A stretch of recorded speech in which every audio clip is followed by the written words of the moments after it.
What is going on, party people? So Garmin just announced the Vivoactive 3 LTE. So it's going to be a Vivoactive 3 with music with cellular connectivity.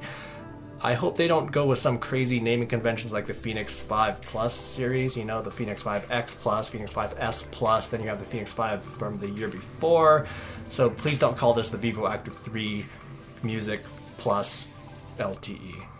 So this is not the Vivoactive 3 LTE, by the way. This is just the regular Vivoactive 3 Music, which is a great device for sure. But Ray from DCURaymaker.com, he already got his hands on one last night and got to play around with it, so I'll be referring to some of his clips during this video right here. Now, the big difference obviously is that it's going to have cellular connectivity, but what does that exactly get you? Well, the first of which is going to be the ability to download your playlist through LTE so you don't have to have it paired to your phone. And that one is probably a less compelling feature in my opinion, but the more compelling feature is going to be the text messaging as well as the, what is it called, the distress alerts. I think that one actually is the most compelling feature. So there's going to be a lot more details about the music portion of the cellular connectivity coming up. So I'm going to brush that to the side for the moment and talk about the more compelling features in my opinion, and that's going to be the text messaging along with the distress alerts. Now, what's interesting is that they chose the Vivoactive 3 to put the LTE chip in first before any other devices, and we're going to get back to that here in a second. But I think that's going to be interesting because it's going to be putting it more in line with other smartwatches like the Apple Watch Series 4, Series 3, and before with LTE connectivity. So considering that the Vivoactive 3 is the device that they target most to being a smartwatch, I think it kind of makes sense in that regard. But there's a reason that I think that they could have focused on some other devices that may even make it more compelling. We'll get back to that again here in a second.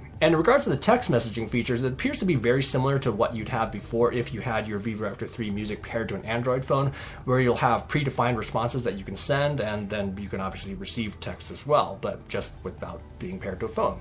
Very cool. The distress alerts, though, is what I think is going to be a little bit more compelling. Now, again, I think it's interesting that they started out with the Vivoactive 3. They're really exploiting the Vivoactive 3 platform, but it has been a really great device. So I can understand why they're trying to get as much out of this device as possible. But with the distress alerts, you'll basically long press the single button on the Vivoactive 3 and then it'll automatically send a distress alert to some family and loved ones after about 5 seconds, or you can just press send immediately and then they'll immediately get the text. But that feature alone is going to be what's interesting when it's actually offered on higher end devices like a 645 Music LTE, so you know, you get the point. Because devices like the 400 645, the 935, as well as the Fenix series watches right here, those are devices that a lot of people use without their cell phone. So, I mean, these type of devices are going to be meant for runners that want to go out without carrying their phone, but they still want to stay connected with their loved ones. And that's actually one of the reasons I really enjoy using the Apple Watch Series 4 in a fitness capacity, is because I can stay connected,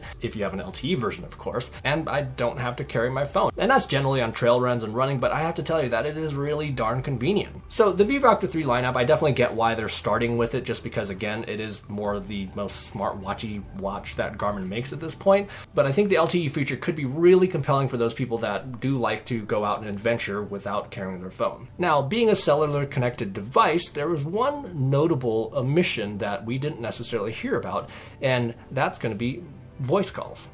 Now, devices like the Vivoactive 3 Music, as well as the 400 645 Music, Fenix 5 Plus series as well, they obviously have connectivity using a pair of Bluetooth headphones. Now, again, this was just kind of a notable omission that we just didn't hear about, so I'm not going to hold my breath on that feature. The fact that it does have cellular connectivity, that you can send and receive text messages, that's great, but it could be a hard sell, especially because of the data plans, if you don't necessarily have that voice calling feature. But I really hope Garmin's working on that, because I don't necessarily know if it's going to be compelling enough for people to upgrade without the voice calling feature. So was this a big announcement? I would say sort of. It definitely shows the direction that Garmin's going to go with a lot of future wearables, and I think that's really a good direction, but there's obviously a lot of details that need to be flushed out, and we'll learn a lot more, and I'll have more opinions for you coming soon. But I also want to hear what you think about this device. Is this going to be compelling enough for you to upgrade? So let us all know what you think about the new cellular version of the Vivoactive 3 in the comment section down below.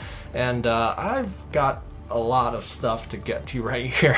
No, this is not all CES related. This is just stuff that I have in the backlog that I need to get to, but look for a lot of these videos coming soon. In the meantime, go have fun with your fitness. We will see you in the next video.